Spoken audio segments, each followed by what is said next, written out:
Hey everyone, this is Elenbaas from Nightlight Astrology, and today we're going to be taking a look at Venus's upcoming square to Jupiter. Venus has entered the sign of Leo and is moving into a square with Jupiter in Taurus, which is of course Venus's sign. So this is a really nice square because we have reception between Jupiter and host Venus, and they're both benefics. So we're going to talk about the archetypal combination of Venus-Jupiter today, and in particular, we're going to talk about how to keep love alive. And this is a subject that fits really nicely, not only for Venus Jupiter, but for the two planets combined. One of the things that's happened to me over the years of seeing clients is that I regularly see clients who come in saying, my relationship is struggling or it's on the rocks, and people seek out, even though I'm not a love guru or anything like that, but people come to astrologers looking for help when comparing charts. Let's look at my chart and my husband's chart and help me figure out where our hangups are, where are our strengths and our weaknesses. What's funny is that even though there's lots of things to see when people compare charts in relationships, or even parents and kids and how to get along with family members, that it's never so much, in my humble opinion, it's never so much that you have to figure out what the chart is saying and where you're getting it wrong and where you're getting it right according to charts. It's so much more basic than that. I mean, for example, when people come in and they're dealing with a Saturn problem, or they're dealing with a Mars problem, or they're, one place or another in a chart, it's amazing how simple and effective it can be to learn how to develop a mindfulness practice, or a prayer practice, or a walking or journaling practice, or some meditation. It's some very, very basic things that we can overlook that can tremendously help and transform and heal ourselves or our relationships, that are not so much rooted in the astrology, but are rooted in very simple practices that we can do that can remediate and help difficult karma. And throughout the history of astrology, there have always been remediating instructions that have been given that really aren't so much rooted in astrology as they are rooted in almost like basic human spiritual common sense that can help and help to help remediate any kind of karmic affliction. Well, I would say that Venus-Jupiter is a transit that in many ways reflects all of the best practices that I have seen over the years that are at play in the relationships of people who seem to be getting along, as well as the practices that, for example, my wife and I have used when we're at our best. And no relationship is at its best 100% of the time, but there are practices that we can use that can help us to enhance our feelings of closeness, intimacy, connection with friends, with family members, with lovers.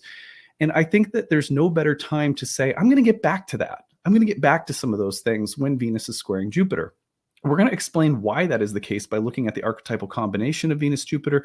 And then we're going to talk about 5 different ways that we can access this energy in the next week, say, to return to, or even start, if we've never had them before, some of the best practices that keep us connected and in love with those that we love. So that is our agenda for today. I am going to also be joined by my wife, Ashley, who is an herbalist and a longtime yoga instructor.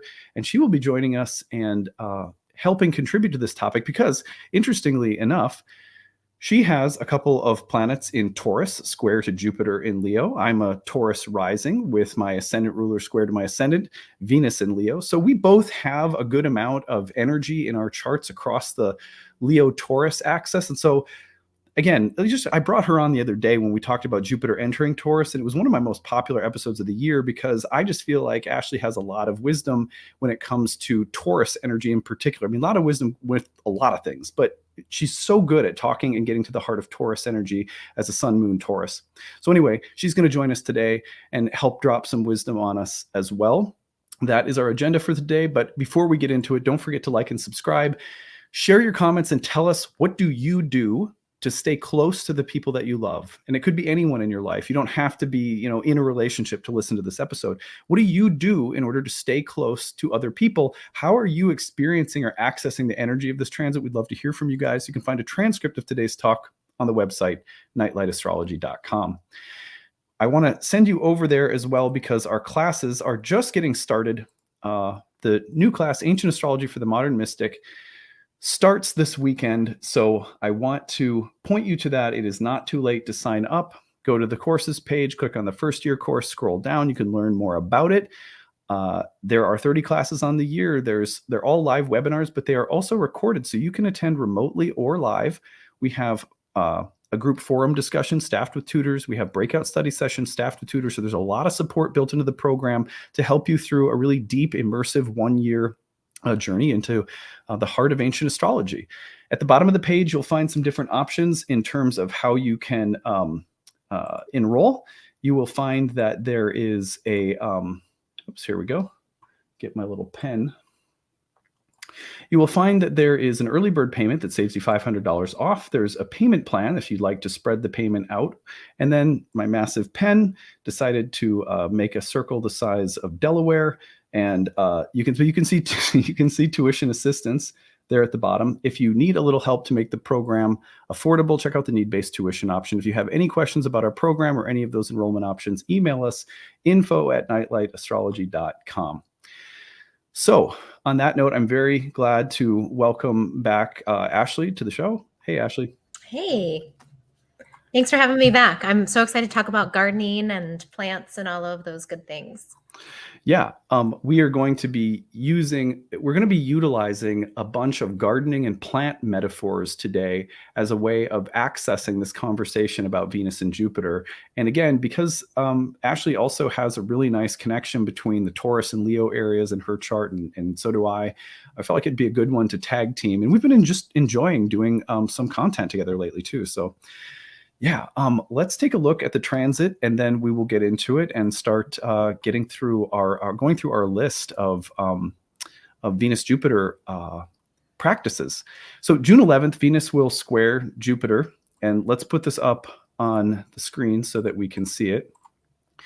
So you're going to see that on the 11th of June, fast forward a little bit here. Here we go.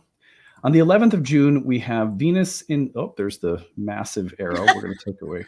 I'm going to go down a little bit for this one. It's always funny when it comes out. All right, so Venus is on June 11th. That's Sunday. So this is your Friday video that's essentially preparing you for the Venus-Jupiter square, which will be coming through on Sunday. Okay, but this energy is in the air for 3 degrees prior to the connection and 3 degrees after. That effectively means that Venus has been in the area of this transit since Tuesday, June 6th, and is going to be in the vicinity of Jupiter all the way through about Thursday, June 15th. So you've got a nice long, this has already been in the works this week. So some of what we're talking about, people might go, you know what, I've already been experiencing that. Or you might notice it coming through over the weekend really strongly, especially Sunday, June 11th. And then you may notice it all the way through next week. What we're trying to do today is focus specifically on the archetypal combination of Venus, Jupiter, as it applies to practices of love and connection. And we have to ask ourselves, well, why is that? Like, why choose this topic? And the reason for that is that Jupiter, broadly speaking, in the ancient world was associated with Zeus, first of all. And in a broader sense, Jupiter has to do with all of the institutions of the world and of our communities and our civilizations that hold us together under the banner of virtue, right? So the legal system ideally is supposed to be about justice and fairness and equity. We have governments, different forms of government that ideally are about holding a society together in some sense of harmony. We have universities that are about educating us so that we can understand how the universe is put together, is meaningfully ordered. That's why we call it a university.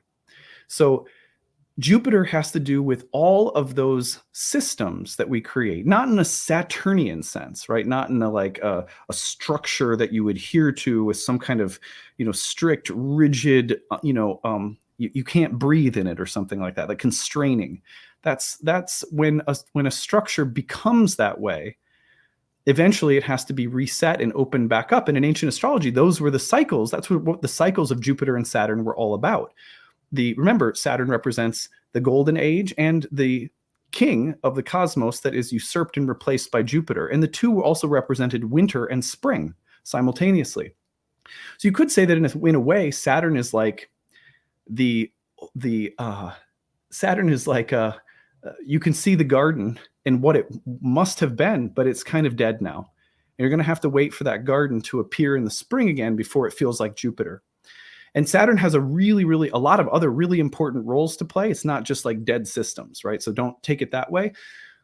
But that's one of the roles that Saturn can play, is sort of like a system that has become rigid and hollow, and it's like a husk of itself and it's sort of dead. Jupiter, on the other hand, represents the system that keeps everything together coherently, vibrantly. The word cosmos, it shares the same root of the word cosmetic, which means a well-arranged whole, like cosmetic makeup that you put on your face. You look like a well-arranged whole. So this is what my hat is for, because if you saw my hair, I would not look like a well-arranged whole, right? But the idea is that Jupiter provides us with that. So what happens when Jupiter is in Venus's sign of Taurus, an earth sign? It says the way that the world right now, that what you need in your life, in some area, it's different for all of us, is you need to create a well-arranged whole operating on the premises of Venus. So that well-arranged whole is one that takes into consideration the wisdom of the body, of color, of texture, of taste, of sound, of music, of sex and desire, of beauty and appetite, of food, and of friendship and harmony and pleasant sounds and things that work well together in a set, not only in a functional sense, it operates well, but it feels good and it is pleasant and pleasing somehow to the body and the senses. So that's Venus's terrain. So Jupiter is saying, how do we create systems that are essentially about feeling good, that are about looking and feeling good? So when Venus is also going to now move through the sign of Leo and connect, well, then we have something really powerful, because Venus is in the sign of the sun, which is connected to the heart. So now we're going really deep into romantic territory. We're saying, how do I create Venusian systems that uphold my life and give it a feeling of ease, peace, flow, beauty? And then how do I connect the heart to that? The personal heart. How does the personal kind of romantic, theatrical, grandiose heart of Leo come in and help to create that system?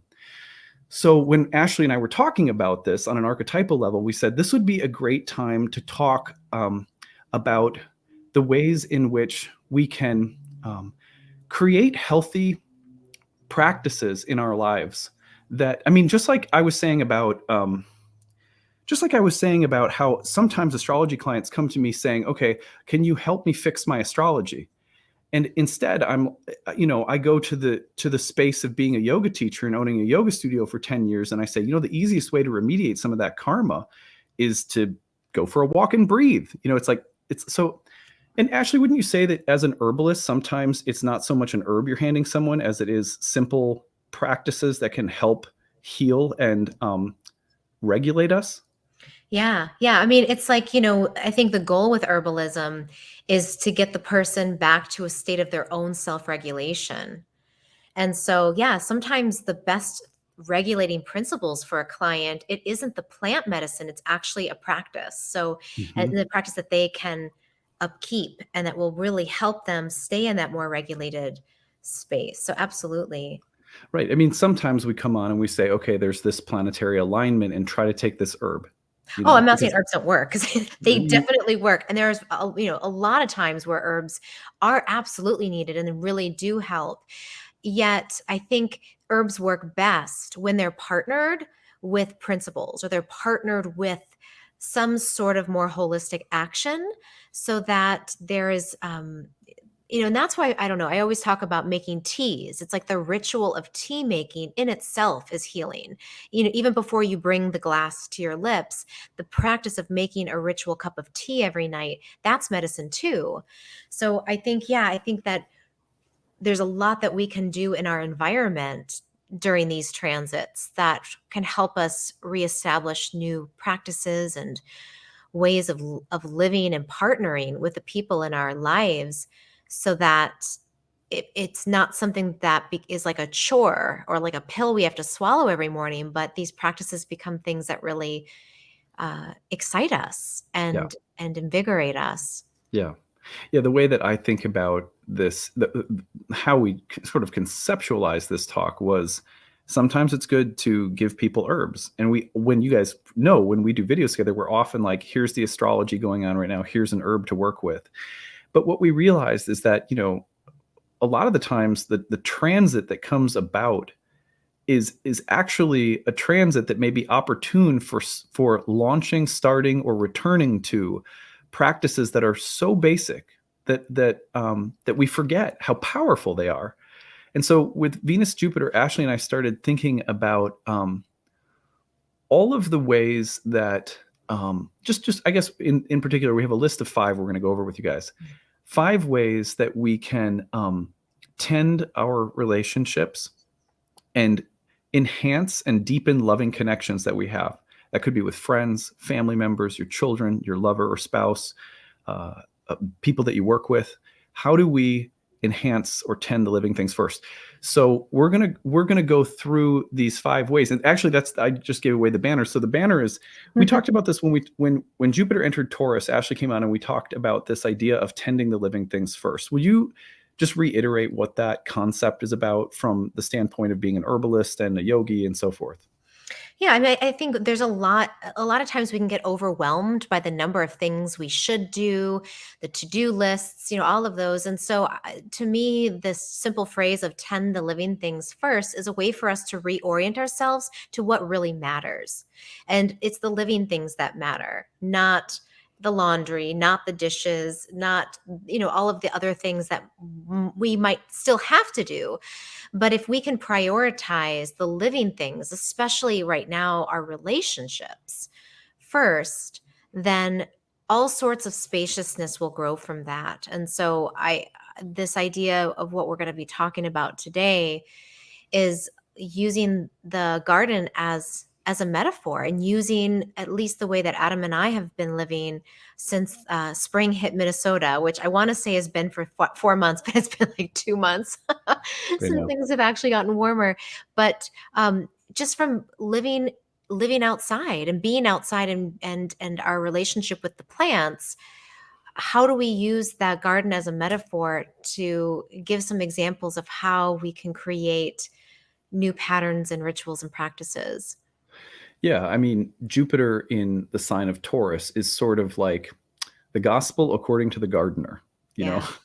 And Yeah. and the wisdom right now for our relationships that exists in Jupiter, that comes through Jupiter and Taurus, is very earthy.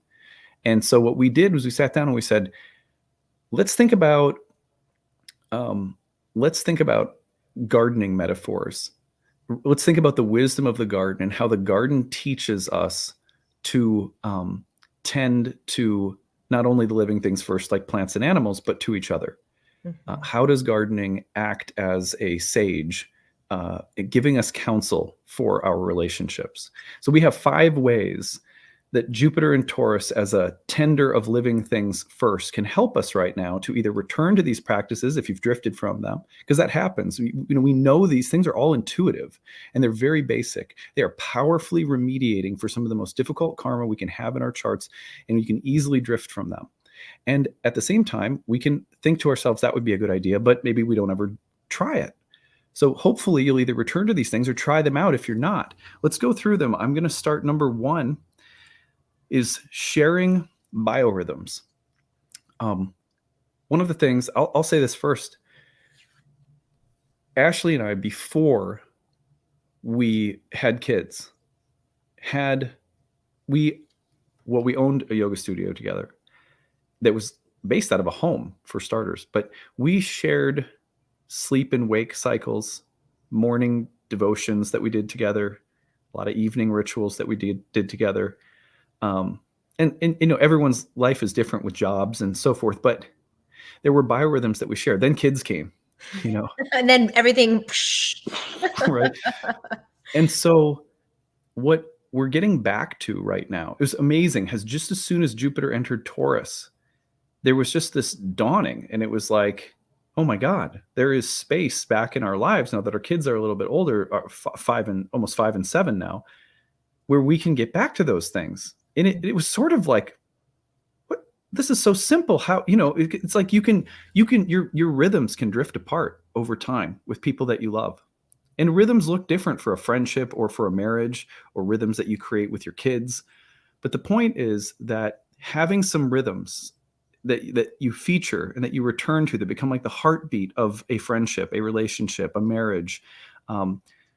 Those things are deeply healing, profoundly impactful, can keep you close, can enrich your life in so many ways, just sharing little rhythms with the people you love. We had drifted from those, and we just got back to them. We got back to going to bed at about the same time, sleeping through the night because the kids are sleeping through the night, waking in the morning and doing our devotions like we used to before the kids were born. So those things came back to us as soon as Jupiter re-entered Taurus. I was like, that is amazing. And it's amazing how healing and simple they are. But that's an example of a biorhythm. But Ashley, say more about biorhythms and say more about why biorhythms are fitting. Like, how do gardens teach us the wisdom of biorhythms? Well, the plants themselves, I mean, they live on light and dark cycles, and we too. I mean, even though we don't have, chloroplasts, we do also, we are synced up with the rhythms of night and day. So I think with the plants, the one of the things that they've taught me is that, well, there's that phrase, the early bird gets the worm, but there's something really true about how much we win when we wake up early. We don't just get the worm or whatever might be there, but we get spaciousness. And I remember in yoga, one of the main teachings was that you wake up early because that's when the atmosphere is most, and this is an Ayurvedic term, sattvic, but it's like the most peaceful. There's like the midday is very, very active, and late day is more, like lazy and quiet, and we become a little more dull in the evening. But the morning is like that, the best time for meditation. And I think for me in the garden, when I'm out in the morning, when the birds are chirping and there's not traffic, there's no, there's really not much activity. There's a peacefulness, and that's when everything starts to come alive, and that's when the plants want to be watered. And with biorhythms too, the gardens and my houseplants in particular, they like watering cycles. I have a specific cycle that I water all my houseplants, and they anticipate it. I have one peace lily who, in the living room, which one, babe, the one downstairs, and it will just, if I miss one day, it'll go, huh. It's like the most, it's like a drama queen. She just will wilt and pretend like she's completely dead. I'll water her, and like within 4 hours, she's back up looking perky. But there's rhythms that the plants have, and that they'll show us if we pay attention to them. And I think in relationships, our relationships need watering, they need tending, they need that attention. And I think, if we can sync up like a gardener syncs up and pays attention to when the plants need care, if we sync up to our partners, and just when does our partner need a date night? When does the relationship, when do we need a family movie night? Like, there's going to be certain rhythms when you're like, okay, I can feel the needs of this other, and how do I sync up and make sure that we aren't going too long before we have these really important moments of quality time. Right. Yeah, I think, for example, there was a study that was done, and I never remember where I read it, so I apologize.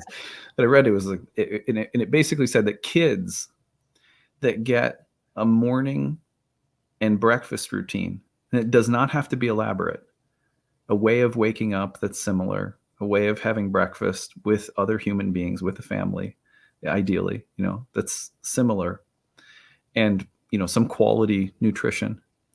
And then they're going to go off to school or whatever. They come home, and they're greeted when they come home by someone. Not everyone maybe, but by someone ideally. Now this can't happen for everybody, we understand, and that have a routine around dinner and bedtime. And that those routines are not just routines in terms of functionally, like brush your teeth, blah, blah, blah, but that you create some fun rituals around how those things happen. Little songs or little, the bedtime rituals with reading and so forth, that kids that have that consistently as they're growing up, were able to show emotional resiliency at a much higher level than people who didn't have those rhythms. And I don't know how they measured all of this or anything, but that was the idea, that the research said, creating these little rhythms of wake and sleep cycles, of food, and of just decorating them with a little bit of meaningful interaction that's consistent from the time that they're in school to the time they finish school, sets them up to be just amazingly successful on an emotional level, able to endure things that a lot of other people might have a lot harder time getting through. That's such a Jupiter and Taurus piece of wisdom. Steady, simple rhythms. Yeah, yeah. And I think that resiliency that you're speaking of, that's so important, I think, right now, and that emotional resiliency, especially because, yeah, I mean, there's a lot of stressors in the world right now. And the more that we can have these rhythms for ourselves, for our children, with our partners, it creates security. I think when there's a lot of chaos in an environment, the nervous system goes into fight or flight or freeze or any of those trauma responses. So how do we create these rhythms so that our body can feel safe? It can, stabilize, be open, be receptive, and as a default. And then, of course, when a stressor comes in, then there's a greater ability to adapt because you haven't been in that hypervigilant state the Mm-hmm. whole day. Yeah. I love that. That's a cool study. Number two is co-creativity. Tell us, how do gardens teach us about co-creativity, and what does that look like in our relationships? One of my favorite things about gardening is the design portion. And in order to design a garden, there's a lot of creativity that has to happen. There's so many different ways to create a garden, but as you kind of do have to know plants. You have to know how big this plant's going to get, what color flowers, are the light requirements. So there's a lot of information that you have to gather first. But then once you know that information, planting a garden and the creativity that you can bring out there's nothing like it because it's living art. It's like it's not just I like to draw and then it's like, okay, I've drawn it, it's there. But a garden is something that continually evolves on its own once you've done that initial planning and creative process. And I think that it's co-creative because I can lay out what it is I want. But then the plants, the sun, and the water, they on their own, they're living, like the plants are living. So based on what they're getting from their environment, they're going to also create their own things that the artist can't anticipate. They're going to show and shine in ways and produce in ways that might not have been on the radar. But I think for creativity, there are, at least in the garden, there are some guidelines that can be helpful. And there's one in particular, if any of you really like to do container gardening, this is a really cool little acronym to help you, but it's not even an acronym. It's like a little rhyme clue or cue. So it's when you're putting plants together in a container garden, you pick one plant that is the thrill, one that will fill, and one that will spill. And if you do that, if you just have those three things, every time you put your plants in a pot or a planter or a flower box, and you have those three elements, it will always look amazing. So Wait, so what's the thrill? so the thrill is the plant with the most color. It's the pop. It's like it's the one that has like the oranges and the pinks and just the bright pop of color. And maybe it has some really cool variations on its leaves. The fill is what's going to take up the most space. Usually it's the greenery and it's going to really fill out the space. And then the spill are usually the draping, the ivies, the lobelia, a lot of different ones, the baby's breath that are going to grow down and kind of creep along. And so those together create balance every time. Right. So when co-creativity, when we have the presence of these things in a garden, how do we translate that as a metaphor into our relationships? What does the wisdom of Jupiter and Taurus teach us about how to bring that into our living relationships? Well, I think, one thing, if we think about gardening as art, then if we can bring art into our relationships, that will bring out the best in all parties and it will create surprise. And I think that's something that is always good for relationships is like, show me something I don't know about you or tell me something you've never told me before. And so in the when we bring art into any relationship, there's an opportunity to be surprised. So I think, in a more practical sense, with our kids, there's this great little coloring book I got for my girls. It's called like Color with Mom. And so on one page, there's a prompt that prompts the child to draw something, and then mom adds into that particular art. So you're co-creating, and then a conversation can happen around, well, why did you put that there? Or why is mom on a triceratops, or whatever it might be. Um, and then the same thing in relationships. I know, Adam, you and I have been doing some art projects together of just coming up with something that we've been talking about or working on in our relationship, and then sitting down and doing some art and just creating something and then sharing it. And Yeah. for me, at least, it's been so helpful because, I'm able to see parts of you and hear you express things in ways I've never heard you express them before. Yeah, I mean, co-creativity can be like literally, let's sit down and do artwork or vision boarding or something and give each other prompts. It can be, another one that we did recently was we sat down and gave each other poetry prompts and then 15 minutes to write and then shared our poems. Might sound corny, and if you're not into poetry or drawing or vision boards, it could be something else. Creative space could be dancing together. It could be going out and dancing. It's like just creating purposeful spaces of creativity with the people that you love. Don't just always go to dinner and a movie with a friend.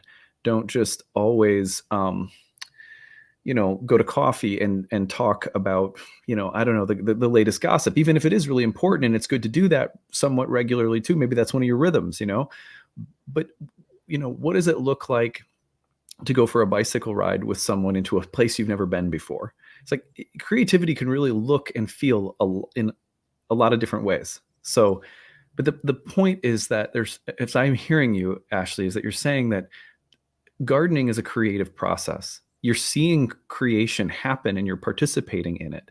And it works on you as much as you're helping plants to grow or tending to them. They're tending to you, and the space is ultimately creative. Absolutely. Yeah. Yeah. I mean, it's like, I'll never forget the first time I grew chamomile. And it was like these spindly little tiny, feathery little leaves.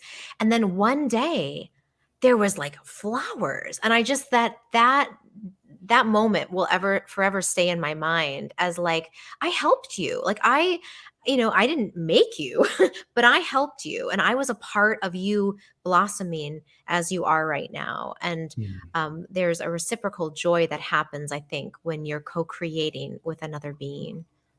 Well, that leads us to the next one, which is a little spicy, and that is foreplay or anticipation. Now, foreplay is one that is going to be appropriate, obviously, for lovers, marriage partners, or something like that. But the same concept of anticipation is really at play in all of our relationships. So we're going to talk about this from two different angles. The basic metaphor that we discussed was that gardening is so much about the process, not the it's about the journey, not the destination. You get times when the medicine is ready to be harvested, or something is in bloom, or the flower is showing itself. And yet so much of the joy of gardening is in the eroticism of it, that you're tending to something and going along with a process that is building a charge, and the satisfaction is so much in the arc of that journey, not just the payoff of taking the medicine off the plant. Or in the same way that for thousands of years, cultures, spiritual cultures, and what they've said about sexuality, all around the planet has always been building that charge with your lover, not just climaxing, but the way that a charge is built for a few days or throughout a day leading up to, actual physical intimacy. That's hugely important, because you're tending something, you're watching it grow, you're watching it develop, and the satisfaction is really in the whole process. Mm. That's easy to skip over when, life gets busy and you have needs and desires, and it's easy to skip over that. In the same way that it's easy to get busy and tend to a garden in a functional way. I got to water the plants, I got to get to work, and there's no sense of that watering the plants is enjoyable and is a part of something that's building toward deeper intimacy and really in pleasure of the senses and of the body and mind. How did I do with that one? I'm not the gardener that you are, but how did I do? That sounds exactly, yeah, that's exactly it, is that it is the process that's so enjoyable. And when you were talking, it made me think of something that one of my Ayurvedic friends who used to teach at our yoga studio shared, was that one of the reasons why cooking is so important, and not always eating out, is because when you are chopping certain spices and chopping vegetables, that as soon as your nose starts to smell those different scents, your digestive system begins producing very specific enzymes anticipating those things to come in to be digested. So if you're chopping garlic, there's specific enzymes. If there's meat cooking, specific enzymes. If there's bread baking, all of the, your senses take that in, and then your whole system knows exactly what's coming. And I think that that's kind of the same thing that we're trying to do with intimate partners or any sort of relationship, even with our kids, is building that anticipation, but knowing what we're anticipating. It's like, it can be specific, that you're building a charge for for a more sexual type of experience, or you're building a charge, you're getting your kids really excited to go to Disney World, or whatever it is, but that it's specific and consistent, and knowing that your body, like, as you tend that, and as you're giving your body those signals of anticipation, it's giving it a chance to be ready for whatever that thing is that you're waiting for. I've mentioned this in multiple videos over the years, but some people are newer to my channel and may not have heard me talk about Korresa before. Korresa is something that I've recommended to people. It's not for everyone, but it's an interesting practice that was important for Ashley and I at the start of our relationship. It's a practice of orgasmless intimacy. And some people are going to find that that's absolutely not, their taste or their approach. But one of the things that it's really good for is in one of the sort of core philosophies of Korresa is about making love and creating rhythms or patterns of deepening pleasure, but kind of holding yourselves back from going over the edge. And Korresa practitioners can vary in terms of their philosophy. Some people will say that even doing this a couple times a week, and then maybe alternating with a couple of times a week where you climax, or doing this for prolonged periods of time in your relationship without any climax whatsoever. And there's lots of different theories, but I will say that as a couple, that had a big impact on us, because it really, at the beginning of our relationship, it was something that really taught us to not move past the stage of being intimate for intimacy's sake, not for the sake of getting off, for lack of a better phrase.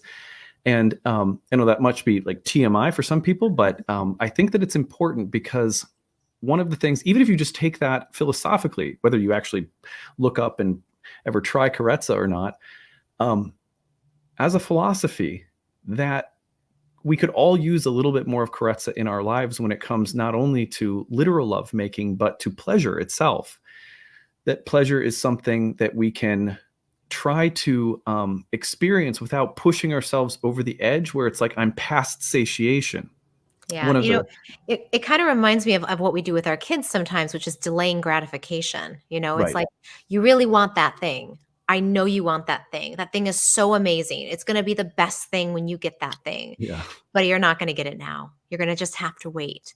And, depending on what the thing is and how old the child is, but that delaying the instant gratification of something, it really does. It builds that anticipation and that charge. So there's so many ways, I think, to apply this Right. that is really healthy. It's really healthy for the mind, the body, and for the heart too. Yeah, and Korresa is very similar to many different tantric philosophies in terms of it being about the process, the intimacy, the connection, and being careful about the thing that can actually end up spoiling the connection to those things that are most desirable and most satisfying, is going too much too quickly and not sort of savoring. Like, I noticed that when I go to other countries, and I've not been like to a million other countries or anything, but when I go to other countries, certain places in the world, it's much more common to move through your meal and all the stages of a meal much more slowly, and to savor, to let a dinner be an entire evening, Mm. to let the dinner be as much about a social experience as it is about just filling up because you're hungry. That kind of philosophy, I think, overall is what this is about. Gardens don't do much super rapidly. you know Yeah. Yeah. So yeah, and I think one of the other things that we've always had the philosophy of, and this is fun for friendships, for families, is have things that you look forward to that are in the distance. A trip you're going to take, a concert you're going to go see, plan things out, a month or two down the line that you can have to look forward to, because half of what makes our relationships so fulfilling is the anticipation of the great things that we're going to do, right? Hmm. So anyway, let's go on to number 4, which is intimacy and privacy. Tell us about how gardens give us the wisdom of intimacy or privacy. I think a lot of people go to gardens and they find themselves in gardens looking for a peaceful place where they can be with their own thoughts, where they can be away from a lot of technology and away from a lot of people talking at them. So I think nature, and people go to nature too. I mean, we think about a lot of the great poets who ventured into nature to, yeah, to clear their minds, to get privacy so that they could build intimacy with themselves, with their souls. But I also think that, one of the things that gardens can really help us, appreciate is the process of growth and sort of the quietness under which real intimacy happens. I know for me as an herbalist, when I'm out in the garden, it's really when I'm by myself that I connect most deeply with the plants. When I sit there and I stroke their leaves and I smell and I look and I listen and I check the soil and, really spend that time, that's when the bonds come. Or when I sit in a forest, um, those quiet spaces are where it happens. And and I, it's hard because I have an Instagram following. I'm on YouTube, probably like a lot of you, but it's like, don't take a picture, Ashley. Don't post a picture of you in the garden. And it's like, it's like this weird push and pull of like, I'm having a moment. This is my moment. And it used to be that I would take pictures all the time and post them of me doing things in nature. But it's been interesting, especially I think in the last like 6 months and even more in the last few months, that just doesn't seem as appealing. It's like somehow I'm noticing that the magic of those moments dissipates when I post them. Yeah, yeah, that's really nicely put. I think one of the things that's really things that we do with our girls is we take days where one of our girls will go with me and the other will go with Ashley to have daddy daughter, mommy daughter dates where it's just alone time with us. And then we'll switch on another day and we'll do it in reverse. Every relationship needs a feeling like, I think of that famous story, The Secret Garden. Mm. The heart likes secrets and it likes privacy. And some of the most beautiful things, have to grow in very specific little nooks and crannies. And I think the wisdom of Jupiter and Taurus, if we think of the wisdom of a garden, is that we need to create spaces in our lives, in all of our relationships, where things have like quiet little corners in which things that can't come out any other way will come forward. That deep talk that you have, that revealing of things that you haven't shown or said.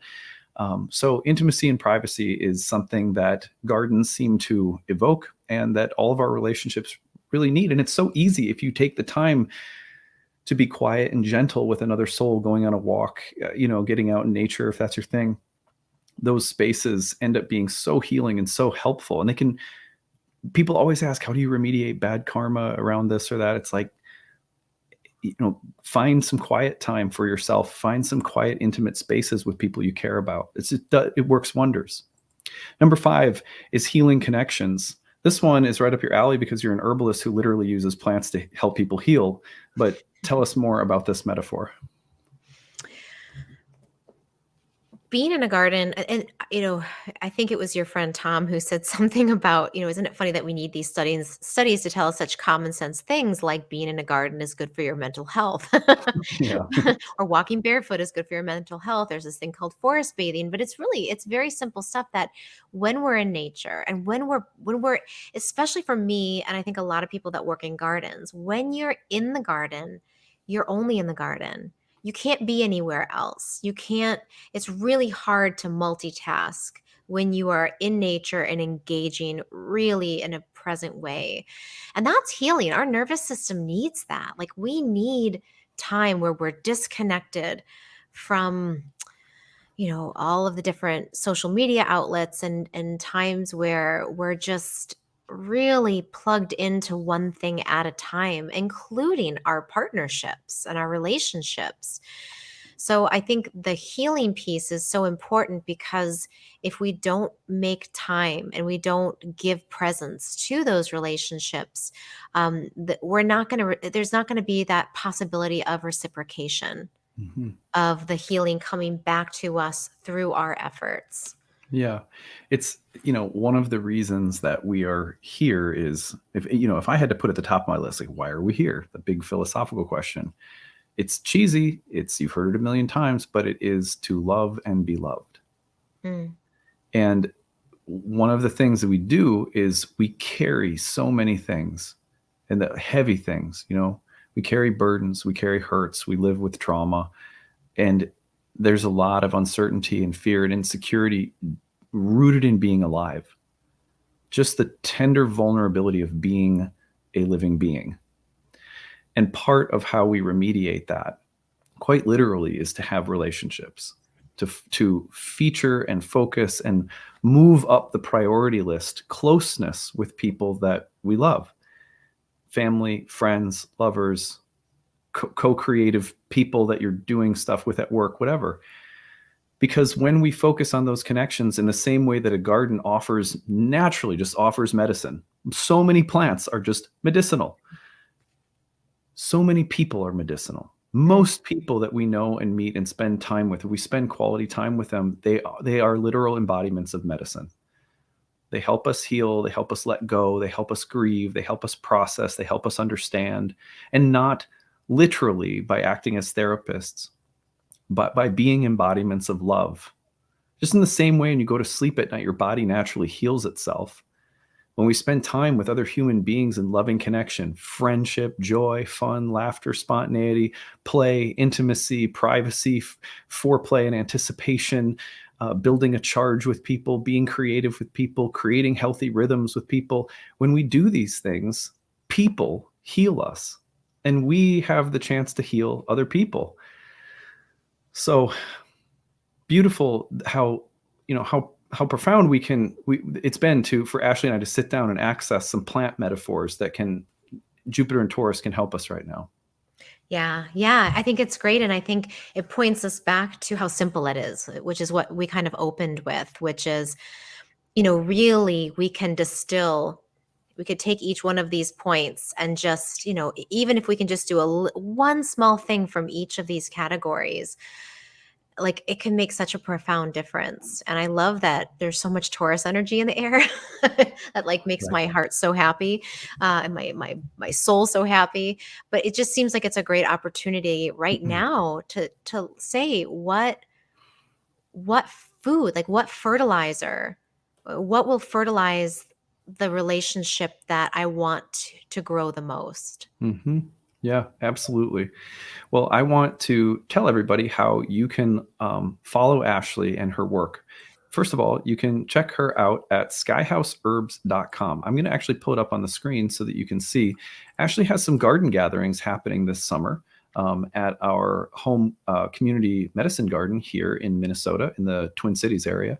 So you can check those out under the events tab, and everything else that Ashley is up to on skyhouseherbs.com. On Instagram, do I have it right? Is it Skyhouse Herbs on Instagram as well? Yep, it is. Yep. And then on YouTube, you can also follow Ashley's work. She makes regular content on herbs, plant, spirit, medicine, herbal wisdom, and sometimes our crossover videos will appear on her channel as well. But it's Skyhouse Herbs on YouTube as well. Do I have that one right? You do. Thank you. Yeah. I, the Ashley's happy because the last, I think, time or two that she came on, I totally forgot to plug her YouTube channel and her Instagram and I was like, I suck. I'm so sorry because I am like, no, I'm like very, very good. When I have guests on, I always plug their stuff. And my wife is in the other room. And I just was like, everyone knows Ashley. And so I just spaced. So silly And I was me. like, babe, maybe next time, if it's okay, we could just mention, And I was like, oh, fuck. I was like, yeah, it's totally okay. And thank you for remembering because I didn't even remind you. It's because we've been building this closeness. I know. You anticipated my needs. So thank you. I can't even tell you guys, like the fact that our wake sleep cycles, our spiritual morning routines, our evening rituals, all these things that we did that were so healthy for us before we had kids. The fact that they are back right now, I feel like the peace lily, man. I feel like the little dramatic peace lily that got the Yeah. water again. So for you guys out there listening, like people who really love each other, friends, family members, lovers, it is very easy to lose track of the simplest things. Like I didn't think, well, there's not like I'm walking around like, oh, I'm unhappy in my marriage, right? And you might have friendships in your life or your kids or whatever. And you're like, I'm not unhappy. Nothing's really wrong. Yeah, but add dinner time together every night or add, Walk these with the little, dog, yeah, exactly. Add the little things in and watch it just blossom in ways that you're like, oh, well, I'm feeling good, but it can actually be so much brighter, happier, everything else. So anyway, thank you so much for being here and helping illuminate this topic for us. I love you. And it's I so much love fun to, you. yeah. I love you, love you, love you. And thank you. I do. I love these. I love our talks as well. And Yeah. let's do it more. Yeah. Well, thank you everybody for listening to us gush, and hope that you find something good in this and share something about your own wisdom and experiences with us in the comment section. We'd love to hear from you guys, and we will see you again next week. Take it easy, everyone. Bye. Bye.